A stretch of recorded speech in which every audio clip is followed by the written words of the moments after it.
Hello. Welcome. Welcome to Women's Wellness. Thank you. Thank you for having me. I'm so happy you're here. I admittedly went down a deep rabbit hole of all of your offerings when we were first put in contact with each other, and they are vast. And I want to talk about so many of them, but I think let's start with how you and your work are aligned with women's wellness because clearly all of your work is, but hmm you put it out there with like a slant towards women's wellness. So how do you feel like it aligns with women's wellness? Yes, I love this question. Mhm. I will give you a very brief little bit of history and context because it really has sparked and fed my passion for women's wellness.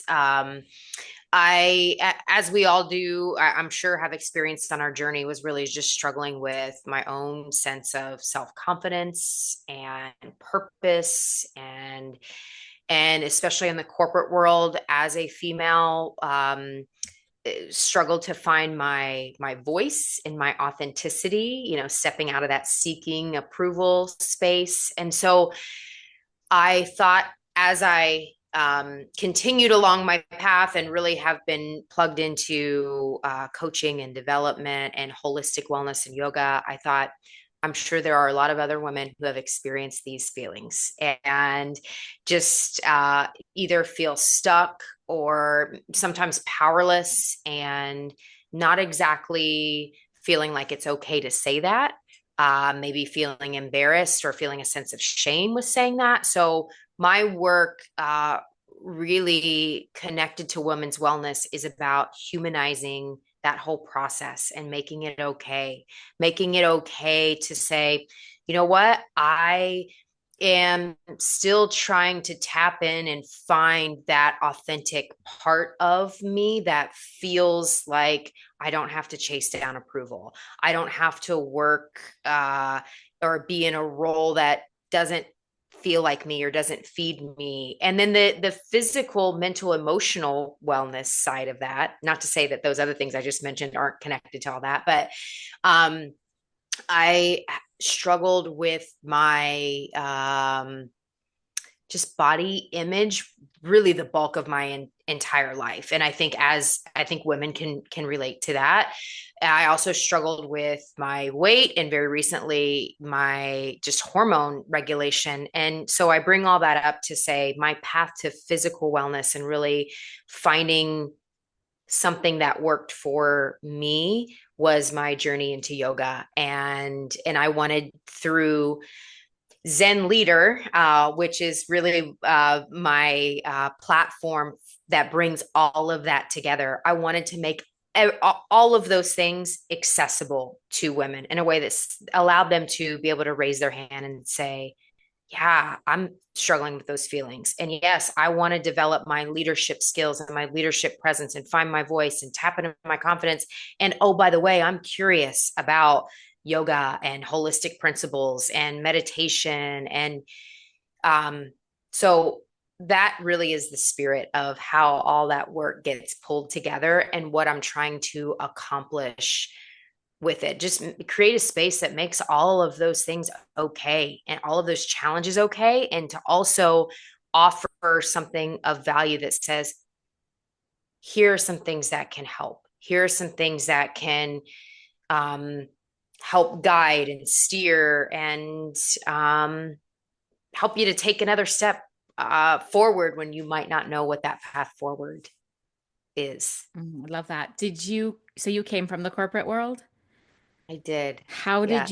did you ultimately make the shift? And I'm sure it was not, one day you woke up and the shift happened. I'm sure it was over time. But Yeah. what was it like for you in corporate, and when did you make the personal decision that you were gonna leave that world and find something else? Yes. I think you're right on with it happened over time, and it was like that internal voice that just got louder and louder and louder, and just kept saying. I felt like I was in clothes or in a like, we'll use the analogy of clothes because I think we can all relate to that. I was wearing these clothes that just didn't fit anymore. Mm. I felt confined in this box that was more limiting than empowering. And so that voice of, okay, this doesn't fit anymore, doesn't fit. And I thought I was going to retire from the corporate world. I will climb the ladder as fast and as high as I can. I'm going to be here. I love it. And then eventually, as I kept digging in and going inside, going internally, that corporate outfit and the feeling and the seeking and the having to fit a certain mold didn't fit me anymore. And so the voice of, you can do this, you can make this transition, you've got this, it started to become an idea, and then the voice of empowerment got louder and louder because the fear is really strong. I mean, I want to call that out, because to say, oh, it just happens and then you make this, no, like that fear is big and it's thick, and there's a ton of things wrapped up in that fear. And so I would say it was probably 2 to 3 years of that fear was louder than the call to say, hey, you got this, you have to do something. And so the voice got louder. And then oddly enough, as the voice got louder, I started to align with that voice and go, okay, all right, okay, I hear you. And then it was probably it was June. I remember it was June timeframe. I said, okay, I'm ready. Show me the way. I just called it out. I'm ready. I don't know how I'm going to do this, so I need you to show me the path. And I was speaking to the universe. You can call it whatever label you want on it. But I said to the universe, I'm ready to go. Show me the pathway, because I don't know the path. And at the end of July, I remember it very distinctly. I got a message from my boss that morning that said, I need to talk to you. And my boss and I never spoke. So I knew something was up, especially on a Friday morning. She said, we are just making some changes. We're going to keep your position, but we basically need you to eliminate the rest of the people that work for you. And I knew right then, this is it. And I said, you know what? I think I'm going to go the other direction. I will take the severance package and everybody else can keep their job. And that was my path forward. And Amazing. from there, I didn't have a plan. I didn't know what I was going to do. But you had severance, which was very smart. I had my severance. Yes. Yep. So I thought, okay, I gotcha. This is enough, and I'll figure out the rest. And fast forward, that's when I got into the consulting and coaching space. I bought a yoga studio. And so that's where the whole combination of business and wellness really started to take shape. Okay, let's unpack this more. So were you already super into yoga as you were doing the corporate world, or was it something that became an outlet for you as the stress of corporate world started riding you? Bingo. Okay. It's the second one. Okay. Yeah. And originally I came to yoga as a physical practice because I wanted to lose weight. And I thought, well, yoga, I was called to it. And then I kept going back because it was offering me way more, but I couldn't put my finger on it. I couldn't really articulate why I would choose on a Friday night to take myself to yoga at 7 p.m. and then every day thereafter. And so once I started to really connect to, it was helping me with these feelings and emotions I, at that point in time, couldn't put my finger on. I just knew it was stress and anxiety and a whole bunch of stuff. Over time, I started to be able to, as you say, unpack that. And it absolutely became a tool for me as I climbed the ladder, where it wasn't about losing weight anymore. It was a tool. It was a survival tool, because I so much more so than I even realized it. I mean, I remember this also very distinctly. I would sit on the floor with my team when I was in the corporate space, and there was one day I was in it. I was responding to emails. I was breathing heavy, and somebody on my team said, did you go to yoga last night? Or have you been to yoga yet this week? And I said, you know what? I haven't. And they're like, Yeah, we can We tell. can You tell. know, so it was in that moment where I was like, this is so much more than a physical outlet. It tamed everything. And so it became that tool that helped to ground me, helped me to breathe, helped me to not attach to things that I didn't have control over Mhm. in the end. And And that's did you, also, go ahead. how long did you go from that to buying a yoga studio? So I was practicing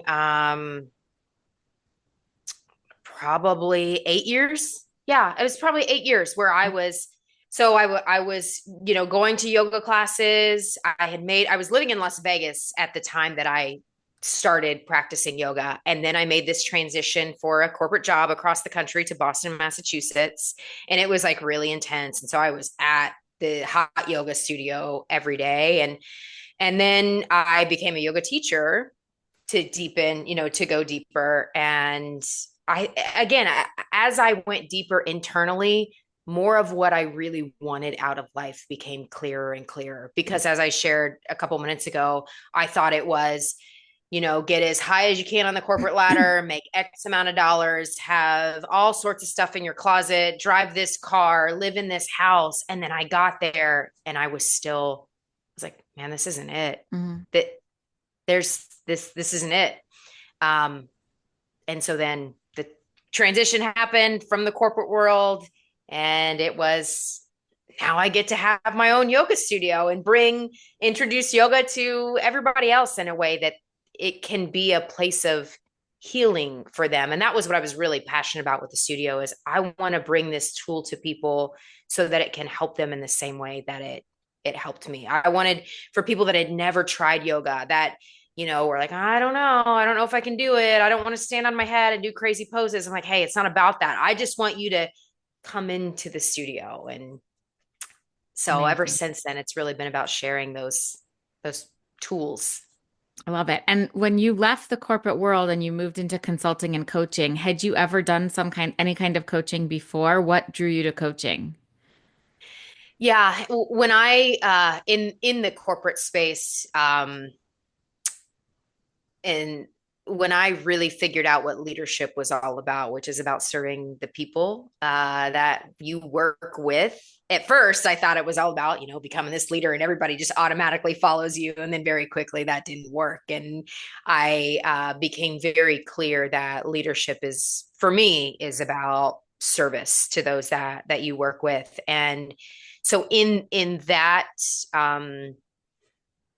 in that way of thinking, I did a lot of just individual coaching and development and skill development because at the end of the day, nobody wants to come into work and or struggle over and over again unnecessarily. I mean, part of the struggle forms you and helps you to evolve, but um, having a leader or a coach or a mentor help you along allows you to do that, go through that evolution process. So that's really where coaching and development for me, I I got connected to the power of that. I had mentors that invested in me and what that did for me. Um, and so that's where it just was a snowball. Grew from there. Yeah. So let's talk about um, in terms of coaching, your like brain control quality is I think how you Mm-hmm. put it, like limiting beliefs. I was thinking about it even as you were saying to me before that you had lacked the confidence and you had body image issues, right? This is a very common theme with women, obviously Yep. more than men that we know of or that we talk about. Why do you think that is? And how do you work with people to change it? Yeah. I think it could come from a variety of places, right? Everybody has their own story Hmm. and their own journey of they could probably put their finger exactly on the button where they go, I remember this time when I was 8 and this kid in school said this to me and it's never let right. So I, I think where does it come from? The origin story is different for everyone, but I think especially nowadays, I know for me, if I catch myself scrolling on any social media platform and the second that first comparative thought comes in, I'm like, you're done, get off. Mm. Like this is not constructive. This is not a constructive use of your time, because I know how easy, again, speaking just for me, but I think we can all relate to this. We start down this path of comparison, and you take your pick. Nowadays, you can compare yourself anywhere you look. Oh, it's very Um, easy to do. yeah. And then you get stuck in this, especially in social media. What's out there isn't always what's accurate, right? So you get pulled into this, they're better, they have more, they're whatever story starts to play in your mind. And I think, answering your other question of how do I work with people to fix that, I think you have to go inward and really assess for yourself, what are the two, three, it's usually not more than three, could be, but two or three repeating thoughts or patterns that show up over and over and over again. And what where is that triggered? Are you scrolling social media, you see someone that looks a certain way or appears to drive this car, have these clothes, and boom, this thought comes in. Like if you can really put your mind around, this is the thing that shows up for me, or almost like on autopilot, it usually happens in a matter of nanoseconds, if that's even a real measure. It happens really, really, really fast, to Yeah. the point where we don't even realize it. And so that's the starting point for people when I'm working with women, men or women, and anybody, to identify what are the two or three repeating patterns, when do they show up, and then what is the instantaneous thing, thought, action that happens after that. We have to identify that first, because those patterns are what take us into repeating behaviors, repeating actions, repeating thoughts. So that would be a starting point. And for anybody that's listening, if you can, see glimpses of yourself in what we're talking about, that's the place to start, is notice in that moment. And that requires us to be fully present with ourselves, which is also part of the challenge, because nowadays I think we're always looking for some sort of distraction. I say that very collectively, and I'm putting a very broad paintbrush on that, but there are plenty of distractions out there, and I think it's tough to be present with someone else all by itself, but it's also tough to be really present with yourself. Mhm. And if you're not present with yourself and checked in enough when you're in those moments of scrolling or comparison or whatever is taking you down that path, then it's already those patterns are just, Mhm. they are on autopilot for you. So being present, noticing, and then putting your hands around, what are the thoughts, what are the patterns, that's the place that we start from. And what do we do to rewire? I know it's not an easy, oh, you just do this. Yeah. Obviously, awareness of these patterns is number one. How do we start to change them? Yeah. You're absolutely right. And I also want to be very real about this. It's not just like, well, hey, just put a smile on your face and it'll be better, Right. or just think positive thoughts. And not that there's anything wrong with that, but these patterns are very well worn in your brain. And so, um, being able to, once you have a handle on, oh, there it is again, there it is Mhm. again, it's probably going to show up thousands, realistically, thousands of times in a day. This thing is on auto, just running, it's a Mhm. tape. And so once you have a handle on what that is, you have to work as hard at um, finding a different thought, finding a different belief, words, post-it notes on your mirror. I mean, I know that sounds a little surface level and cliche, but what you're trying to do is get in front of the brain going back down that same well-worn pathway. And you're creating either a different thought, action, or response when you get in that moment. Like I shared just a couple seconds ago, for me, this, if I'm on social media, I try to only use it very intentionally for that reason, because it's very easy to spend hours and hours and hours. So I know one of my challenge areas in the past has been social media. And the second would see someone else that in my mind was prettier, looked better, was skinnier, was whatever it was, that was one of the trigger moments for me. So the action that I made with myself was, if you're on social media, it's for a very specific purpose. It's with intent, it's with action. And if you just happen to be looking for inspiring content and you're just scrolling, that's the intent or that's the purpose. The second you notice a thought that's not serving you, the action is you come off. We're shutting it down. So identifying, making an agreement with yourself, and taking action and holding yourself accountable. If you don't hold yourself accountable, nobody else is going to, right? I mean, you are the one, you know you better than anybody else.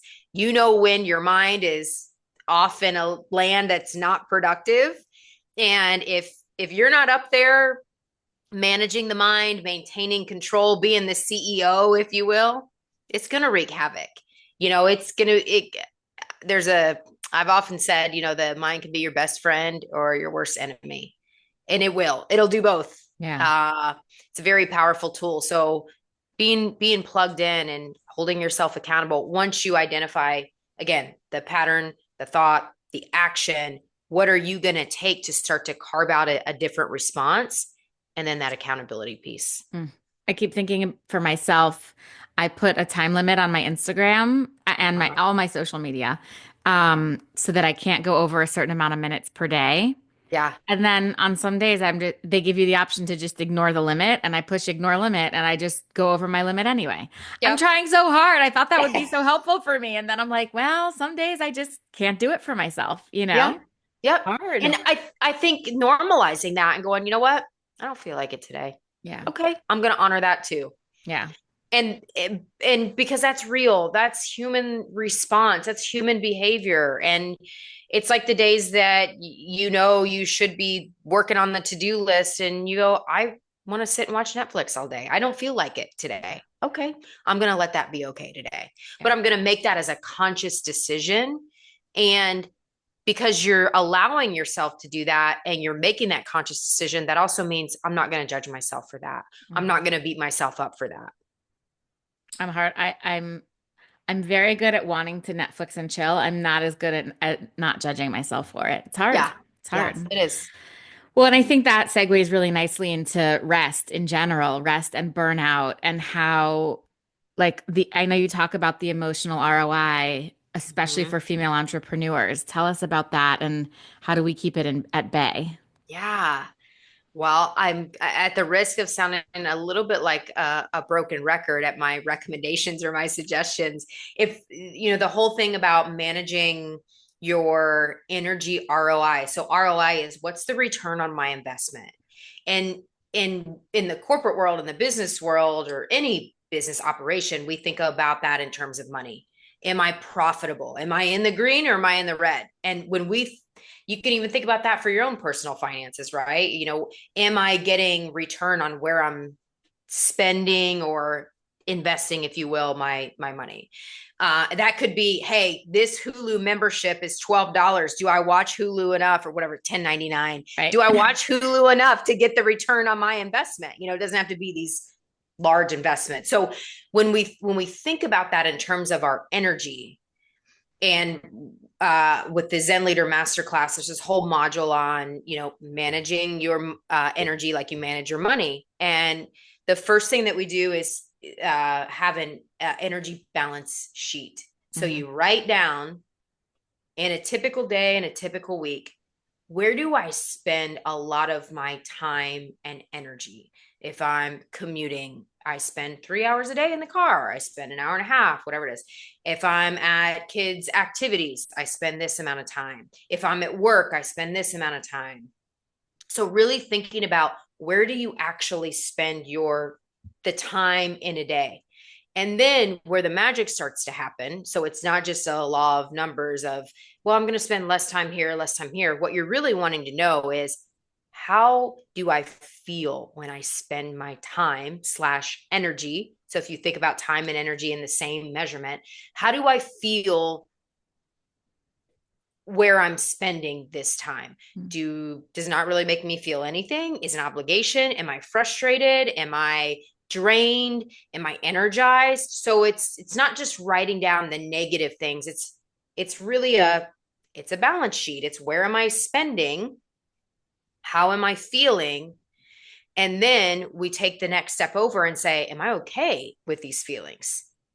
Am I okay with, I look at this and 50 hours a week, I'm doing something that's draining me. That, whether I consciously realize it or not, that is having a ripple effect on the rest of my life. I might feel like, well, I can power through it, especially females.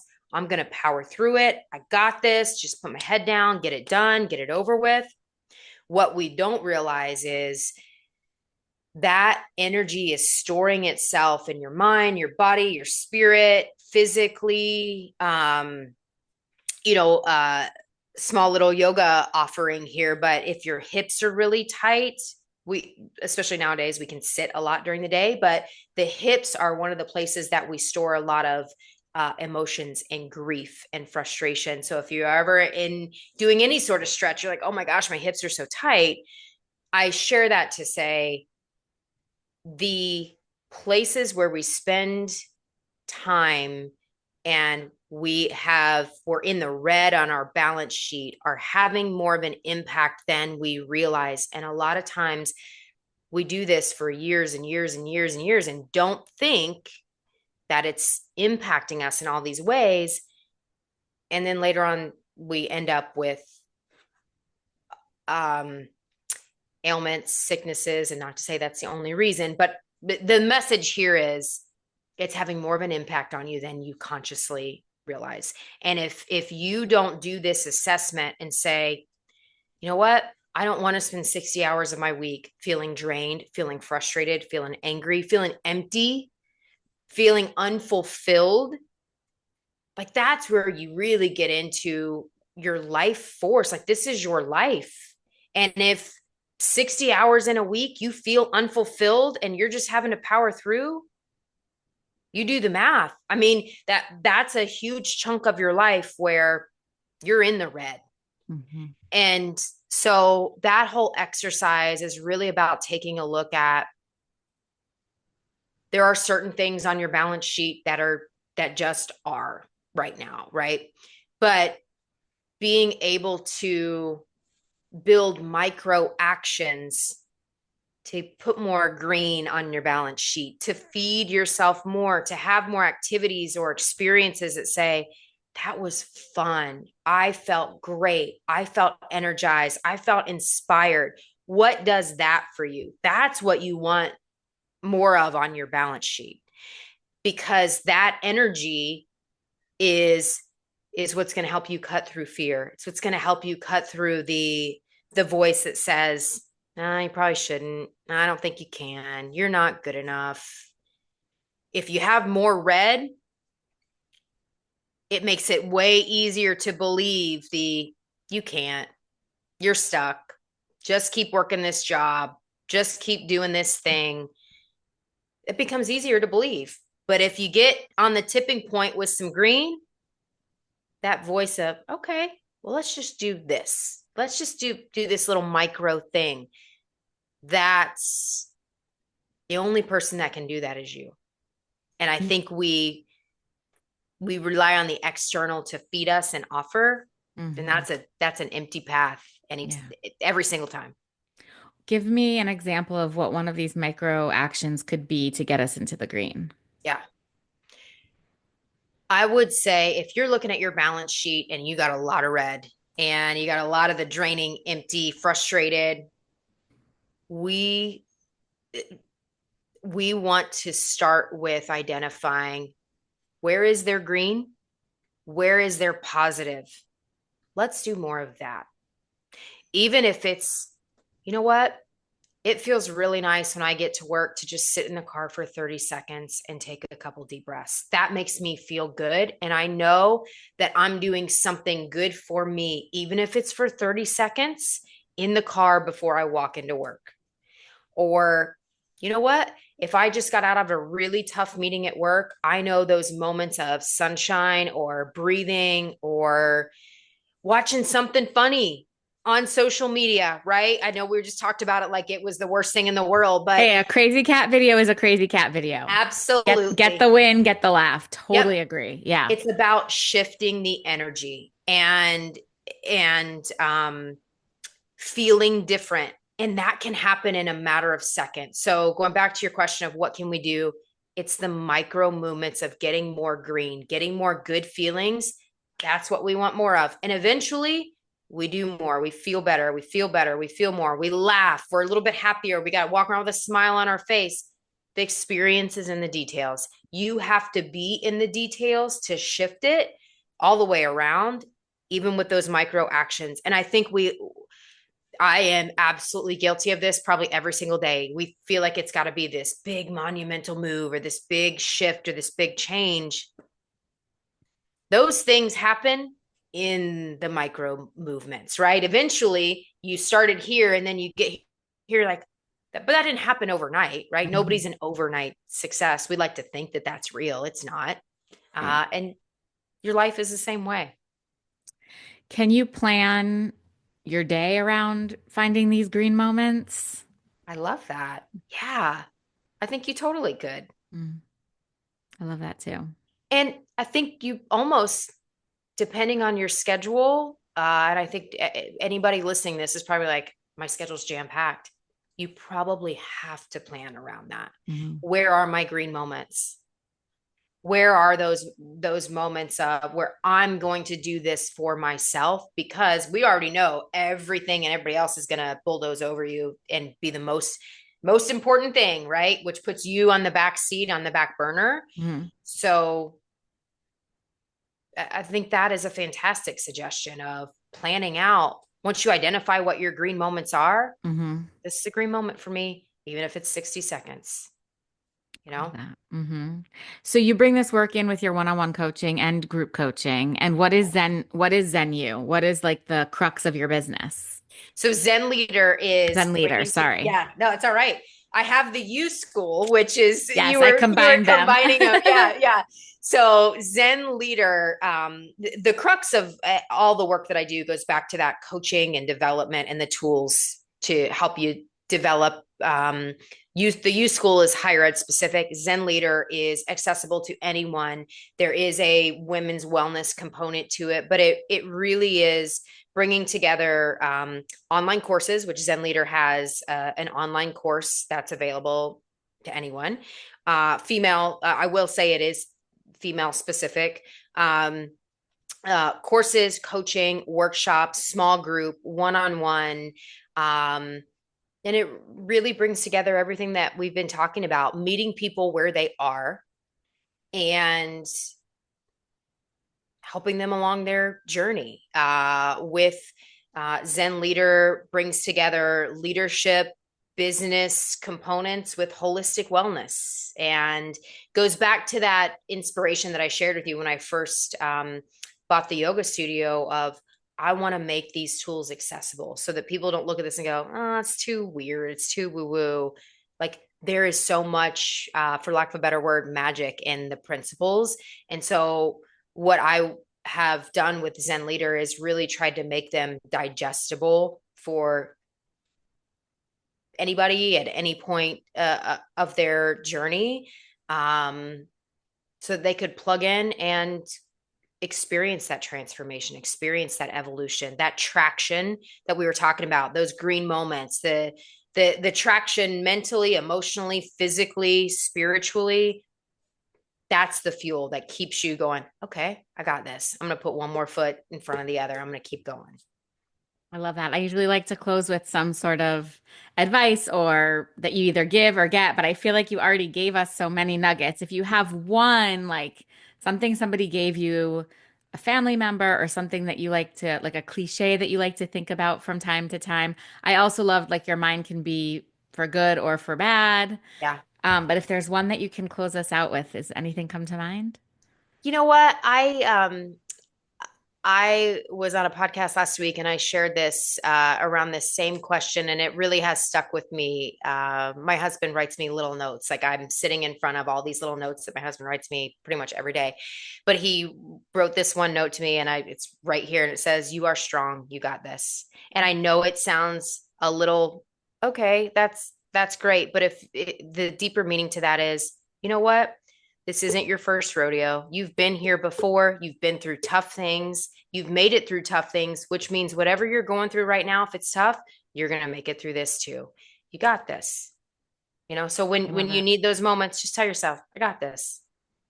I love it. I feel like that's a good one. Everybody can write that on a post-it note themselves and stick it on Yeah. their computer screen, you know? Yep. Good one. Well, thank you so much for being here with us. We will, of course, link out to all of your stuff and your goodies and your book and all the things. And it's very inspiring work. Thank you. Thank you for having me. It's a pleasure.